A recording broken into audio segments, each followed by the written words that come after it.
Vamos a orar. Señor, te damos gracias por esta noche. Gracias, Padre, porque eres bueno, porque tu misericordia, Señor, nos alcanza todos los días, porque no merecíamos, Señor, tu bondad, no merecíamos tu amor, pero tu infinita gracia, Señor, nos ha alcanzado, y esa misericordia, Señor, nos tiene hoy de pie, nos tiene delante de ti. Te entregamos, Señor, nuestras cargas, nuestros dolores, nuestras emociones, todo lo que tenemos, todo lo que nos aparte de ti, Señor. Hoy lo ponemos a tus pies y pedimos, Señor, que tu Espíritu Santo nos traiga paz, tranquilidad, y que esta palabra, Señor, sea para la edificación de tu iglesia. Te alabamos, Padre, en el nombre poderoso de tu Hijo Jesús. Amén, amén. Listo, el título de esta predicación se llama La humildad, un tesoro del corazón. La humildad. Y vamos a Filipenses 2, 3 al 4. Filipenses 2, 3, 4. Nada hagáis por contienda o por vanagloria, antes bien con humildad, estimando cada uno a los demás como superiores a él mismo, no mirando cada uno por lo suyo propio, sino cada cual también por lo de los otros. Y cuando nosotros hablamos de humildad, muchas veces tenemos un concepto erróneo acerca de la humildad. Pensamos que una persona humilde es una persona que no tiene dinero, una persona que siempre está agachada, una persona que no responde, una persona que no habla, y pensamos a veces que eso es la humildad. Etimológicamente, o la definición de humildad que nos da el mundo es una persona, la palabra es latín, humilitas, que significa de baja estatura, insignificante, de bajeza, o alguien que está tirado en el suelo. Entonces, cuando nosotros escuchamos ese concepto, pues decimos, no, pues yo no quiero ser humilde, yo no quiero estar tirado en el piso. Pero la humildad bíblicamente es una virtud que reside en el carácter de cada uno de nosotros. El mundo muchas veces exalta las personas que son orgullosas, los autosuficientes, los que dicen yo puedo todo, yo tengo dinero, yo tengo una profesión, tengo esto, tengo el otro. Y entonces decimos, esa es una persona exitosa. Si hoy nosotros preguntáramos qué es una persona exitosa es la que tiene su super casa, su super coche, su super familia de portada de revista, un buen trabajo. Y a veces pensamos que eso es el éxito, pero eso tiene que ver con un carácter de orgullo, de ego. Y en nuestra humanidad muchas veces se va a manifestar esta condición de ego, de orgullo. De hecho, cuando preparaba esta prédica, a mí particularmente me costó mucho, porque es algo con lo que peleo todos los días. Y ahorita vamos a platicar un poquito cuáles son las características de una persona orgullosa. Entonces, y la humildad, nosotros entendemos que es una virtud que consiste en el conocimiento de mis propias limitaciones. Una persona que es humilde conoce sus propias limitaciones, sus debilidades, y está de acuerdo con ese conocimiento. Es consciente de que yo puedo hacer hasta esto o puedo hacer hasta esto otro. Es aceptarlo y decir, esto es lo que soy, esto es lo que puedo. Una persona humilde es aquella que le resta importancia a sus logros. Hay personas que les encanta que les aplaudan, que buenos logros, buen servicio, buen esto, les encantan los aplausos. Y esto no tiene nada que ver con una persona que es humilde. Una persona que es humilde no le va a dar importancia a sus logros, no presume de ellos, y al mismo tiempo tiene la capacidad de reconocer sus limitaciones, sus defectos y sus fallos. Porque nadie de los que estamos aquí, ni tú ni yo, somos lo que deberíamos de ser. Tú y yo somos decía un escritor, que detrás de cada gran héroe o detrás de cada gran persona hay un niño que llora. Y justamente ni tú ni yo somos los grandes superservidores, ni tú ni yo somos los grandes superseguidores de Jesús que a veces demostramos o queremos demostrar en la iglesia. Porque sabemos nuestros defectos, sabemos nuestras limitaciones, sabemos nuestros fallos. Y a veces reconocer eso nos cuesta mucho, y esto tiene que ver con el orgullo. Pero no debemos de confundir la humildad con una baja autoestima. La baja, la baja autoestima regularmente tiene que ver o es un sinónimo del orgullo. Regularmente las personas, ay, es que no puedo. Son las hermanas Zoila o los hermanos Zoila. Soy la que barre, soy la que limpia, soy la que hace y nadie me ayuda. Esto es un ámbito de conmiseración y la conmiseración también es orgullo. Entonces, una persona con baja autoestima o con orgullo es aquella que no se valora adecuadamente a sí mismo, ni tiene un concepto correcto de sí mismo. Es una persona que se da una alta autoestima o una muy baja autoestima. Hace algún tiempo predicaba el pastor Iván de el hipopótamo en el estanque. Estas personas o las personas que no conocen o que tienen una baja autoestima o un nivel de orgullo muy alto, no conocen su lugar en el estanque, su correcto lugar en el estanque, ya sea mayor o sea menor. Este tipo de personas viven en constante comparación. Y es que tengo un espíritu competitivo. No, son personas que tienen un ego muy alto y tienen una cuestión de autoestima baja. Por eso siempre tienen que estar en comparación con otros. Ahorita no pasa en estas líneas, no pasa, pero antes con otros coordinadores en otras líneas de Centro Cristiano Peniel, siempre, ¿cuál era el mejor líder? Pues el que tenga más células, el que tenga más miembros. Y una persona que no tiene una correcta autoestima, un correcto carácter, siempre va a estar en competición con otras personas. Siempre van a buscar la aprobación y la validación de las personas que están sobre de ellas. Una persona que ha sufrido abandono por parte de sus padres, sobre todo de la figura paterna, es una persona que siempre va a estar buscando la aprobación de otras personas que cree que son mayores a él. Entonces esto tiene que ver con una baja autoestima. Se consideran a sí mismas dignas, muy dignos o muy valiosos también, cuando la realidad es que no. Son aquellos que siempre están buscando la aceptación, el reconocimiento o los aplausos. Son personas con baja autoestima que pueden incluso renunciar a sus derechos con tal de pertenecer a un grupo específico. Yo no creo que esto sea lo correcto, pero con tal de que me acepte ese grupo, pues yo termino aceptando y cediendo para que me acepte ese grupo social. Estas personas también ceden tanto sus derechos a cambio de la aceptación que terminan negándose totalmente a lo que son. Entonces, esas son algunas de las características de una persona con baja autoestima o con un orgullo muy alto. Y vayan palomeando, a ver cómo andamos. Les digo, porque cuando lo hice yo ya me palomeé y dije, ay, Dios mío, está fuerte. Pero desde un punto de vista bíblica, una persona humilde o una persona que es verdaderamente humilde es aquella que conoce su dignidad y su valor y su validación, pero no le interesa lo que digan las personas, porque esta aceptación, validación y valor proviene de parte de Dios. A mí no me interesa que quede bien con todo el mundo, a mí me interesa quedar bien con Dios. Y sobre todo porque Dios nos ha dado una característica específica como sus seguidores, como sus discípulos. Nos ha hecho herederos e hijos. Entonces esto, a mí no me interesa que alguien me acepte en el mundo. No me interesa que me acepten a lo mejor hasta mis hermanos en Cristo. Me interesa que me acepte Jesús. Porque de qué me sirve haber ganado todo el mundo si mi Señor me diga a la hora de entregar cuentas, fuera de aquí, siervo inútil, no te conozco.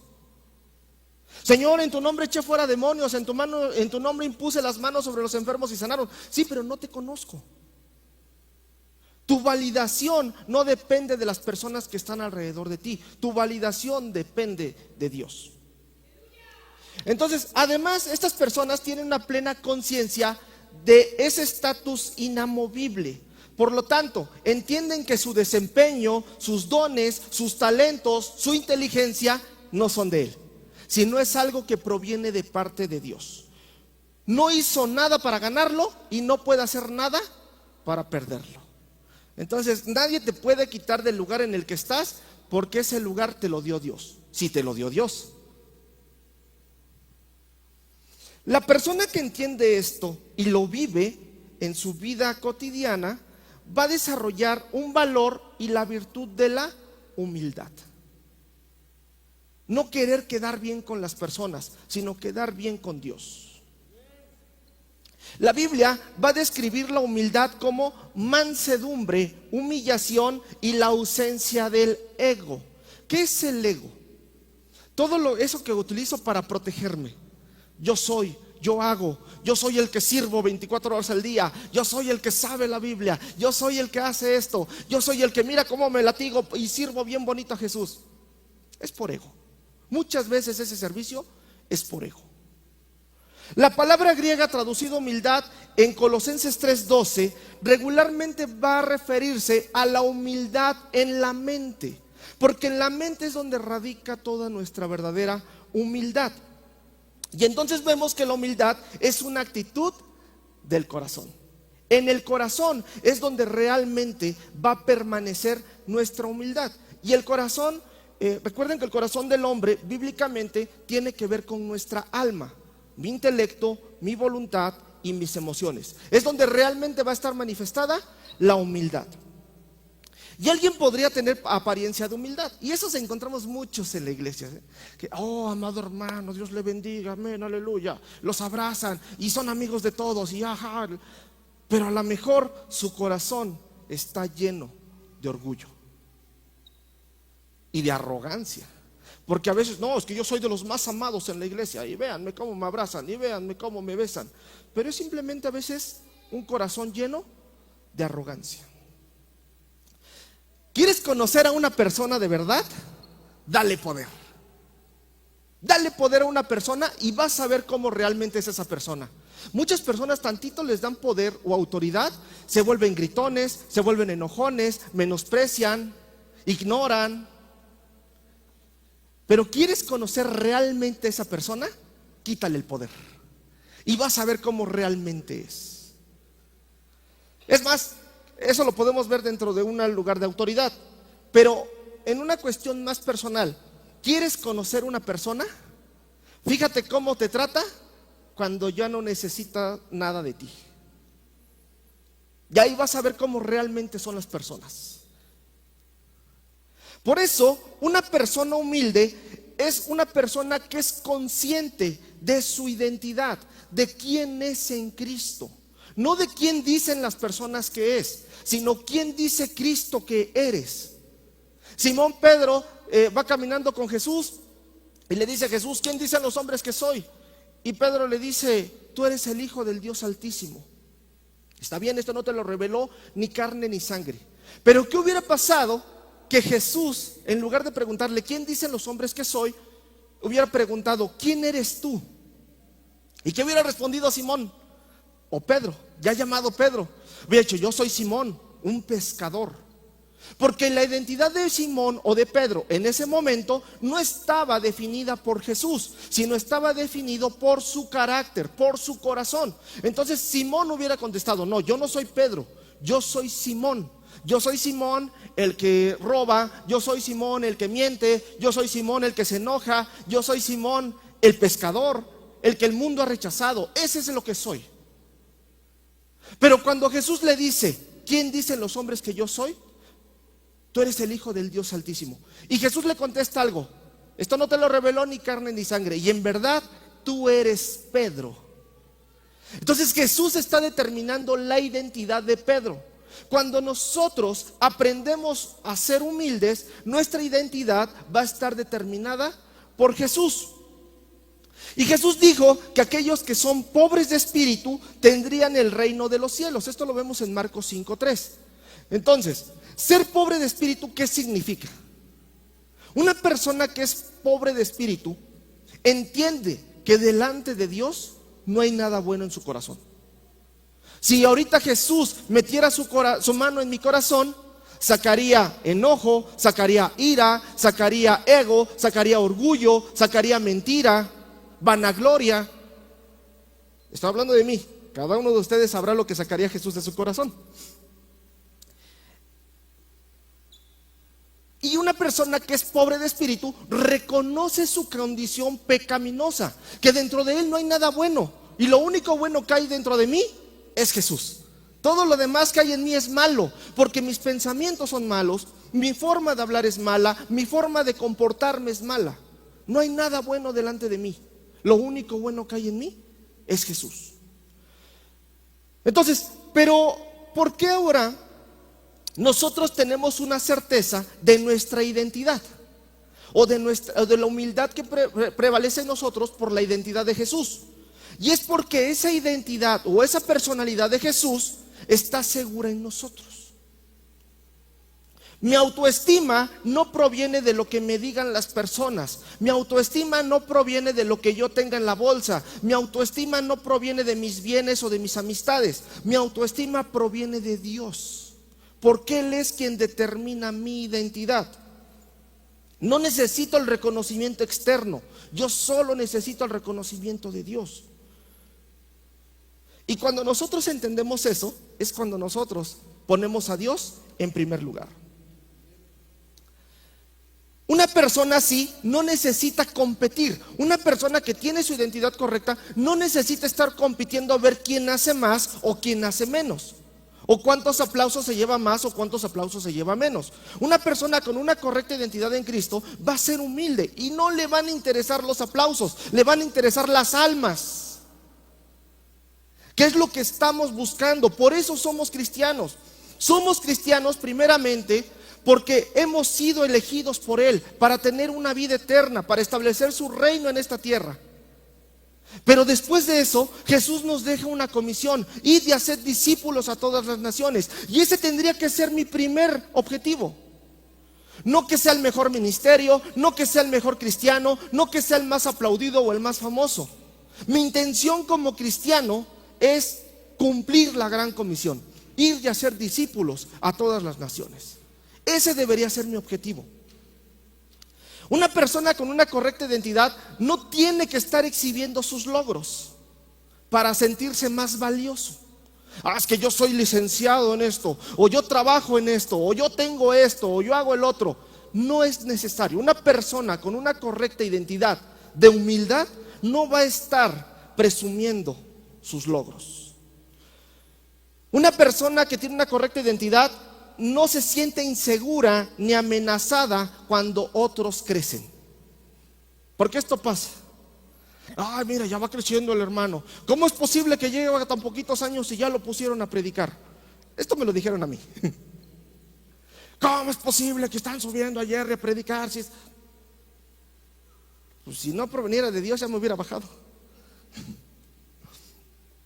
Ahora, una persona que también es humilde es muy consciente de sus fortalezas, de sus dones y de sus talentos.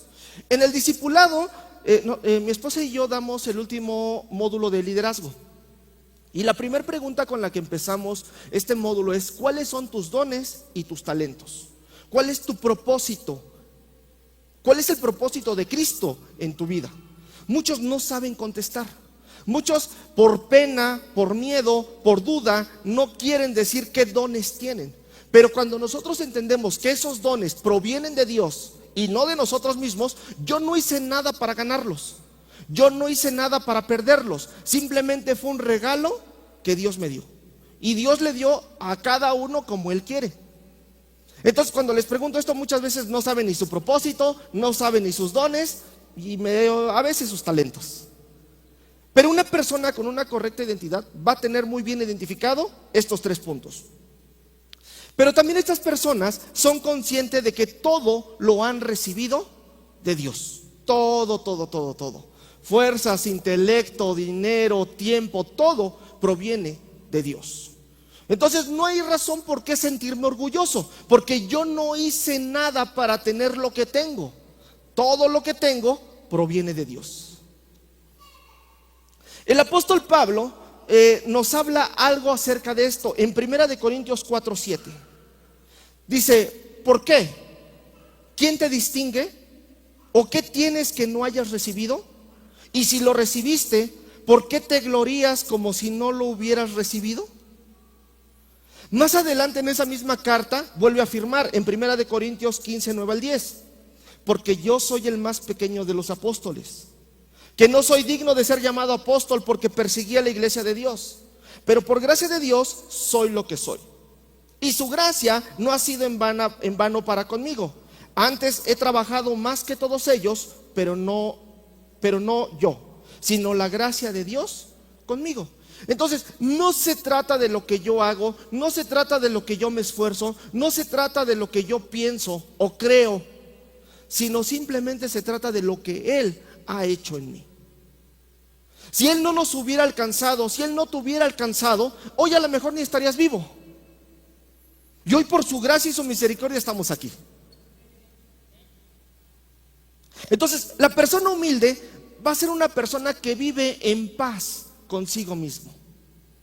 Va a vivir en paz con lo que tiene, va a ser feliz con lo que tiene, va a vivir en gozo con lo que tiene, y no por ser conformista, sino simplemente sabe que lo que Dios le ha dado es lo que necesita. Por eso estas personas no necesitan ni competir, ni gastar energías mentales ni emocionales en validarse para compararse con otros. Ay, es que fíjate, ya se compró un coche. Es que fíjate, ya se compró una casa. Es que ya lo hicieron líder. Es que ya lo hicieron.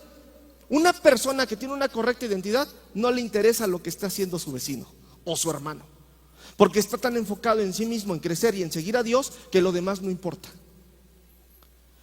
De hecho, en la Biblia se considera la humildad como una gran fortaleza. Y por ejemplo, se habla de Moisés. Moisés se dice que era el hombre más humilde sobre la tierra. Sin embargo, era un líder y político muy, muy importante. Y Jesús, el gran modelo, nos enseña acerca de la humildad.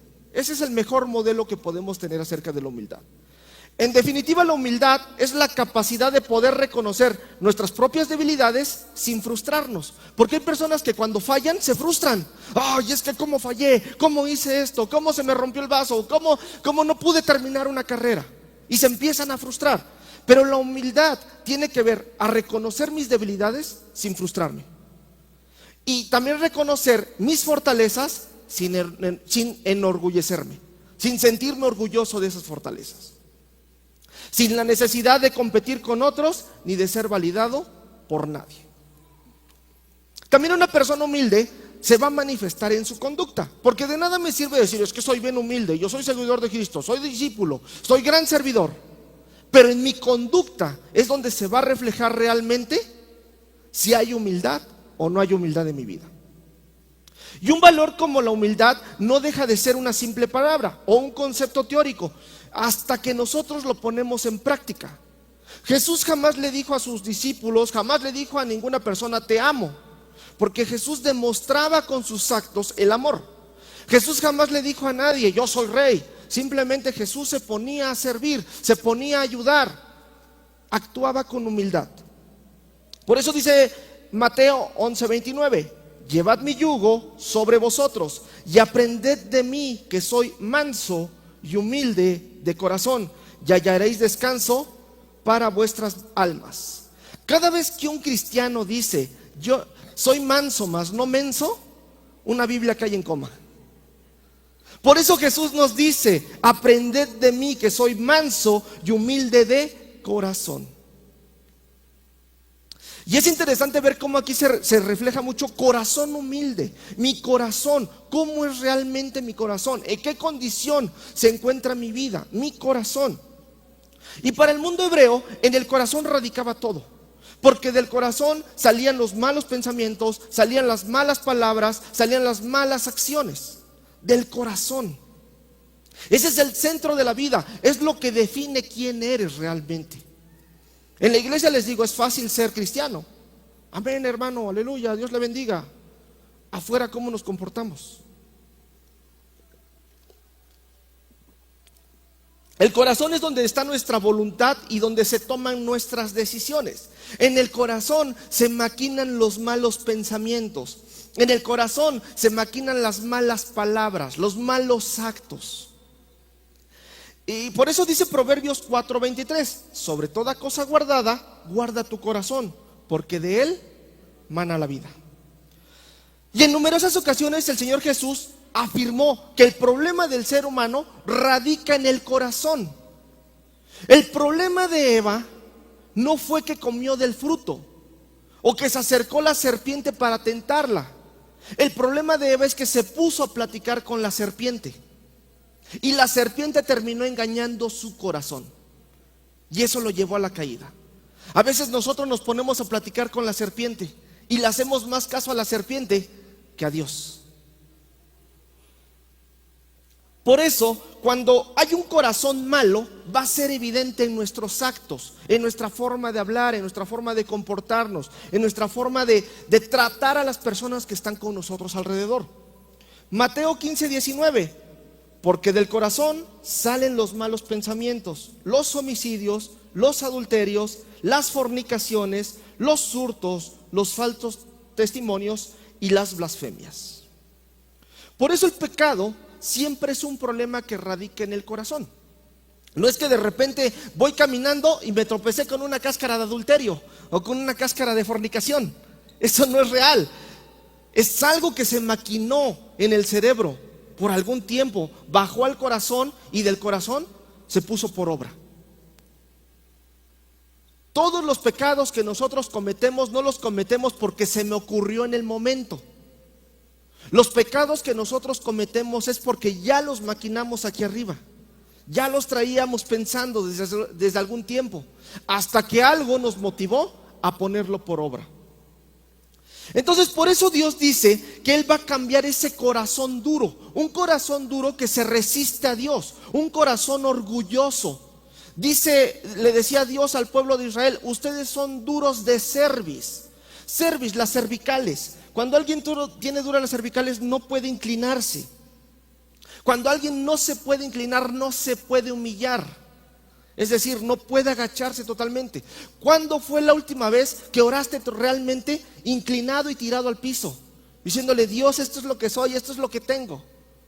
Duros de cerviz. Son un pueblo duro de cerviz. Solo piden para su beneficio, solo piden como si fuera un genio de la lámpara maravillosa. Eso no es Dios. En Jerusalén hay una iglesia donde dicen que nació Jesús. No sabemos si es real o no, pero bueno, ahí está la iglesia donde nació Jesús. Y en esa iglesia la puerta es muy pequeña, es muy chiquita, porque todo aquel que quiere entrar a esa iglesia tiene que entrar agachado, haciendo una reverencia al Señor. Entonces a veces nosotros nos cuesta poder tener un corazón amable, un corazón apacible. Un corazón duro va a resistir al Padre, pero un corazón tierno va a ser sensible a las palabras del Señor, va a ser sensible a lo que Dios quiere hacer contigo. Ezequiel 11:19, y les daré un corazón y un espíritu nuevo pondré dentro de ellos, y quitaré el corazón de piedra de en medio de su carne, y les daré un corazón de carne. Ahora, como podemos ver, Jesús habla acerca de este corazón humilde. Y este corazón humilde, la humildad no era para él un fingimiento. Jesús no fingía, Jesús no mentía. Su forma de vida, su carácter era un carácter de humildad. Se relacionaba con la gente, aunque fueran pecadores. Las únicas veces que Jesús se enojaba era cuando hablaba con los fariseos, con los que conocían la palabra.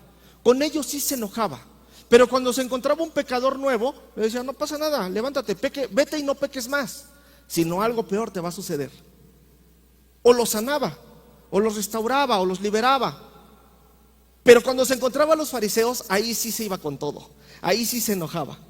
Jesús era humilde de corazón, y en su carácter, ese era su carácter, su naturaleza era ser humilde. Por eso constantemente sus conductas reflejaban lo que había en su corazón. Es decir, Jesús, siendo el Rey de Reyes, el Señor de Señores, jamás se jactó de ser Dios, jamás se jactó de tener poder, de tener autoridad, de echar fuera demonios. Jamás se jactó de eso. Simplemente Jesús sabía quién era. Y por eso también una persona humilde siempre va a ser un servidor. No un servidor cuando te vean los pastores, porque hay personas que sirven solo cuando los ven los pastores. No, un servidor siempre, siempre, siempre. Y en el Evangelio de Juan, capítulo 6, se va a narrar este episodio de la alimentación de los 5,000. Y vemos a unas grandes multitudes que seguían a Jesús. Los discípulos le dicen: Jesús, tenemos que darle de comer a las multitudes. Jesús les dice: pues denle de comer ustedes. Dice: no, pues no podemos, solo tenemos dos panes y 5 peces. Pero en ese momento sucede algo. Jesús multiplica los peces y los panes y la gente come. La gente queda impresionada con el milagro. Y esas personas que seguían a Jesús, querían a Jesús como rey. Para ellos era suficiente con que Jesús les diera de comer todos los días. Entendiendo la situación económica y política de ese momento, con que ellos vivían al día. Entonces, si había alguien que les iba a dar de comer diario, pues ellos lo querían de rey. Pero Jesús les dice: no, yo no vengo a eso, no vengo a darles de comer, yo vengo a liberarlos. Y Jesús siempre demostró humildad. Y hay 2 episodios específicos en la Biblia que me gustan mucho acerca de la humildad de Jesús. Y el primero es la encarnación. Jesús, siendo Dios, el Rey de Reyes, el Señor de Señores, se humilló a sí mismo tomando forma de siervo.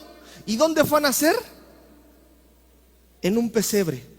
Fue a nacer en un lugar, en un país que estaba siendo gobernado por otro, en una ciudad muy pequeña, en un lugar, fue a nacer en un pesebre sucio, donde los únicos testigos del nacimiento fueron animales. Imagínate, si Jesús siendo el Rey de Reyes, naciendo en un pesebre, pudo glorificar y pudo hacer grandioso ese pesebre, ¿qué no puede hacer con mi corazón?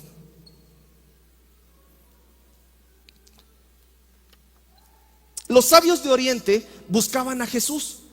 Guiados por las Escrituras, ellos estaban buscando al Rey de Reyes, al Rey de Israel. ¿Y dónde lo fueron a buscar? En los palacios.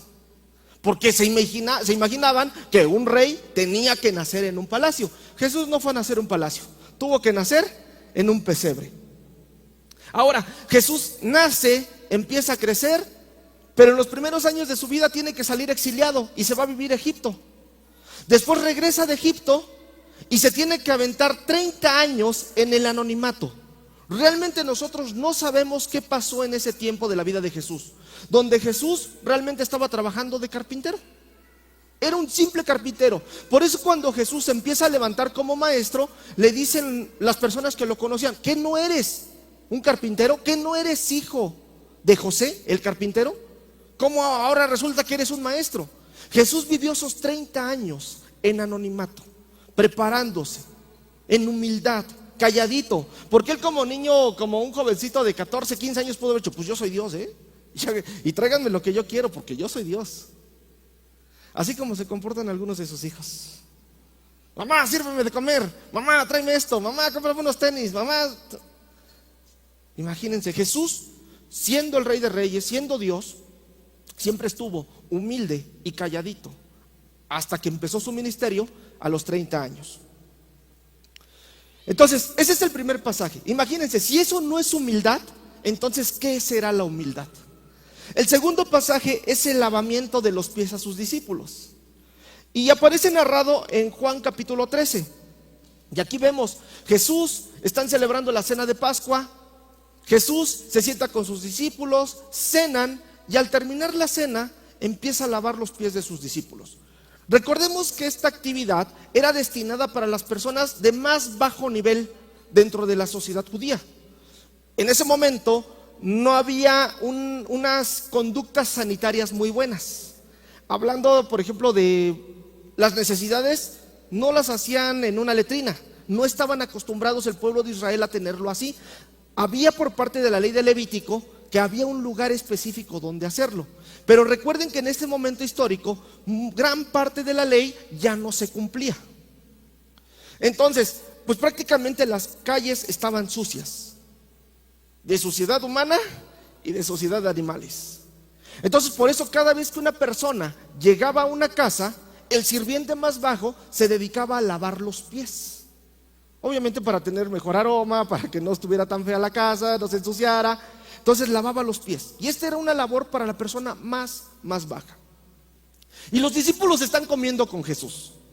Pero ninguno de ellos, ni el anfitrión, dijo: vamos a lavarle los pies porque es la costumbre. Aparte de que es algo higiénico, pues es la costumbre lavar los pies de las personas. Y nadie se le ocurrió. hasta que de repente se para Jesús. Se para Jesús y empieza a lavar los pies. Pero antes de esto pasa algo muy fuerte. Antes de este capítulo, si nosotros leemos un poquito antes, vemos cómo los discípulos se empiezan a pelear, a ver quién va a ser el mayor. Nadie quiere servir, pero todos quieren ser el mayor. Todos quieren ser el más importante.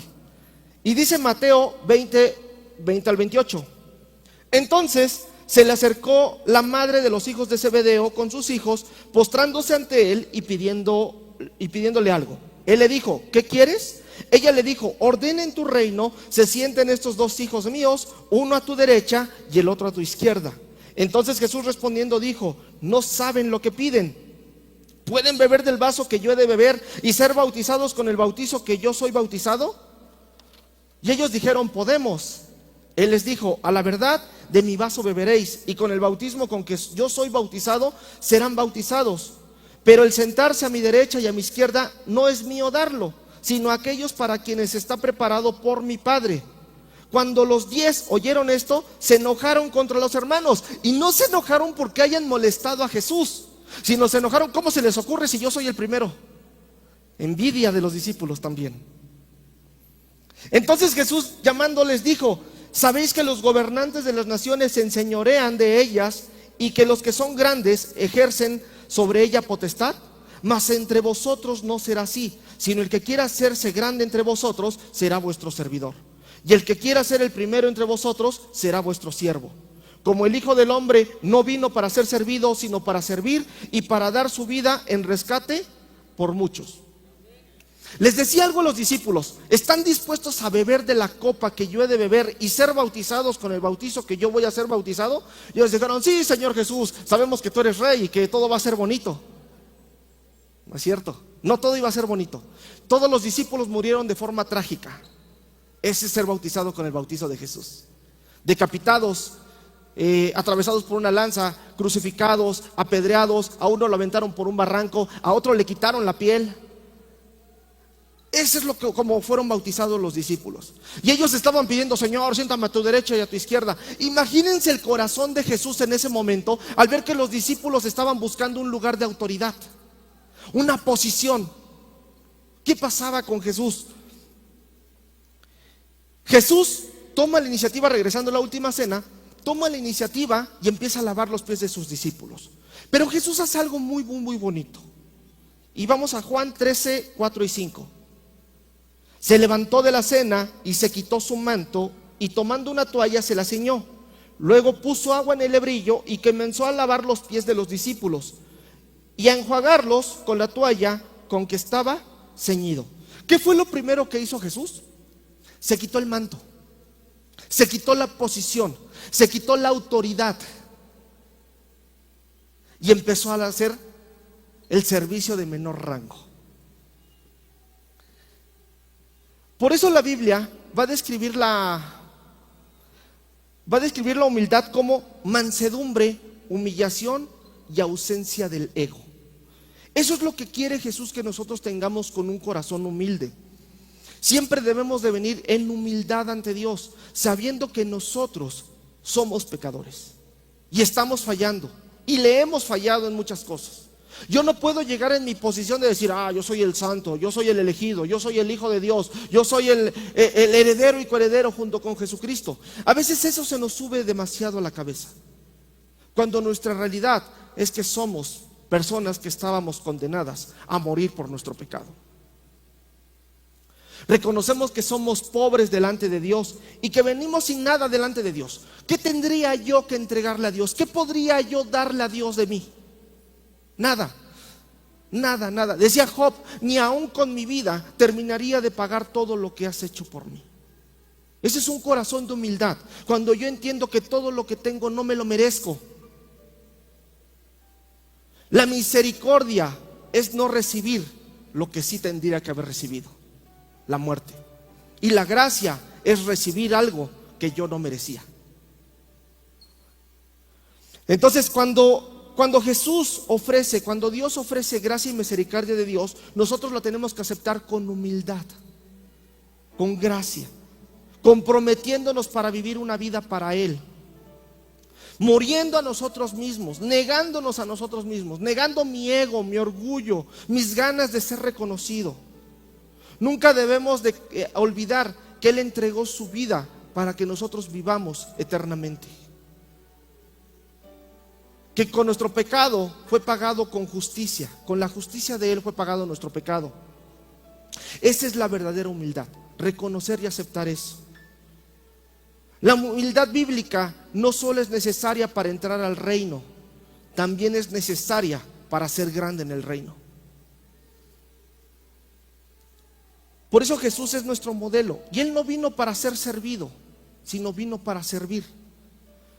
Y nosotros debemos entender que ese servicio, que esa parte de humildad es servir a otros. Cuando tú estás bien con tu alma, cuando tú estás en paz contigo mismo, dejas de pensar en ti mismo y empiezas a pensar en los demás. Es como una mamá podrá quitarse el bocado de su boca para darle a su hijo, porque por amor a su hijo le va a dar a su hijo lo que necesita. Es lo que nosotros tenemos que aprender en este amor de Dios. Que cuando nosotros entendemos con humildad que no merecíamos nada, ahora yo empiezo a pensar en los demás y dejo de preocuparme por mí. Es que órenme porque tengo esto, órenme porque pasó esto otro. Y empezamos a preguntarle, ¿por qué quiere que ore, hermana? ¿Por qué quiere que ore, hermano? ¿En qué le ayudamos? ¿Qué hacemos? Ya no se trata de mí, se trata de todos los demás. En su humildad, Jesús siempre fue obediente al Padre. Y esta obediencia tiene que estar en nosotros. La humildad también se refleja en nuestra obediencia. La verdadera humildad produce piedad, contentamiento y seguridad. Por eso Dios ha prometido la gracia a los humildes, pero también dice que resiste a los soberbios. Primera de Pedro 5:5: igualmente, jóvenes, estad sujetos a los ancianos, y a todos sumisos unos a otros, revestidos de humildad, porque Dios resiste a los soberbios y da gracia a los humildes. Proverbios 3:34: ciertamente Él escarnecerá a los escarnecedores, y a los humildes dará gracia. Por eso debemos dejar de lado y confesar nuestro orgullo. Que no nos exaltemos a nosotros mismos, sino exaltemos la obra de Dios en nuestra vida. Porque cuando nosotros nos exaltamos a nosotros mismos, nos ponemos contra del Padre. El pecado de orgullo, el pecado del ego, es un pecado muy, muy peligroso. Es tan peligroso que es el primer pecado que se cometió, y lo cometió Satanás. Eso provocó que el ángel hermoso, el querubín que estaba en el trono de Dios, fuera derribado del cielo. Y hoy es un monstruo. El orgullo, el ego, nos destruye, nos transforma, nos hace monstruosos. Junto con Jesús también tenemos a Pablo, y Pablo también es un ejemplo de humildad. El más pequeño de los apóstoles y el primero de los pecadores. Aunque Pablo había hecho mucho por la iglesia, entregó su vida por la iglesia, él decía, de los apóstoles yo soy el más pequeño. Es más, dice, tendría que haber sido como un abortivo, porque a mí el último me alcanzó Jesús. Platicaba el otro día con Tavo, ¿no? Y le decía, a mí Juan no se me hace tan humilde. El apóstol Juan no se me hace tan humilde. Porque cuando lees el evangelio de Juan dice, el discípulo amado. Es el único que lo dice en los 4 evangelios, no lo dice nadie más. Solo lo dice Juan de sí mismo, el apóstol amado. Vemos que en otros evangelios se dice acerca de Judas, el que robaba. Pero Juan, el apóstol Juan hace una anotación específica. Y Judas, el que habría de traicionar a Jesús. Y Judas, el que sustraía dinero de la bolsa. Hacían unas anotaciones ahí medias interesantes el apóstol Juan. Al igual que Pablo, él verdaderamente humilde se gloría en la gracia de Dios y en la cruz, no en la arrogancia, no en tus dones, no en tus talentos. Y hay un versículo que me gusta mucho, y este es uno de los que más guardo en mi corazón, justamente para esos momentos donde siento que vuelo, ¿no? Segunda de Corintios 3, 4 y 5. Y tal confianza tenemos mediante Cristo para con Dios, no que seamos competentes por nosotros mismos, para pensar algo como de nosotros mismos, sino que nuestra competencia proviene de Dios.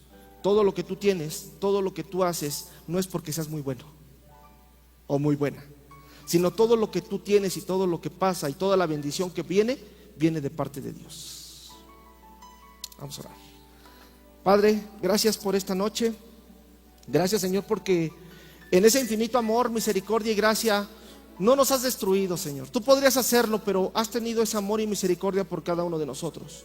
Padre, hoy ponemos delante de ti cualquier corazón orgulloso, cualquier corazón lleno de ego, cualquier corazón lleno de vanagloria, Señor. Lo entregamos a tus manos, Señor, lo entregamos en tus manos.